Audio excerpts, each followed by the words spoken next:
హరే కృష్ణ దండవాద ప్రణవం. సీమంత దీపం రెండో భాగం. ఇవాళ సీమంత దీపంలో చాంద్ కాజీ సమాధి అని ఒక ప్లేస్ ఉంటుంది.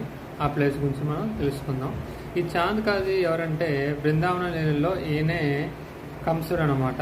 అయితే చైతన్య మహాప్రభు లీలల్లో ఆయన చాంద్ కాజీగా జన్మ తీసుకుంటారు. ఓసారి చైతన్య మహాప్రభు ఆయన అన్యాయులు నవదీప్లో తీవ్రంగా కీర్తన చేస్తారు. ఆ శబ్దానికి అక్కడ ఉన్న స్థానికులు ఈ చాంద్ కాజీకి ఫిర్యాదు చేయడం జరుగుతుంది. వాళ్ళ సైనికులను పంపించి ఆ మృదంగాలను పగలగొట్టి ఇక్కడ చేయకూడదని చట్టం విధిస్తున్నాను అని చెప్పి అంటారు. అప్పుడు చైతన్య మహాప్రభు నరసింహస్వామిగా చాంద్ కాజీ కల్లో కనపడి కలియుగంలో హరినామ సంకీర్తన చేయమని చెప్పి ఉంది, నువ్వెవరు ఆపడానికి అని చెప్పి అంటారనమాట.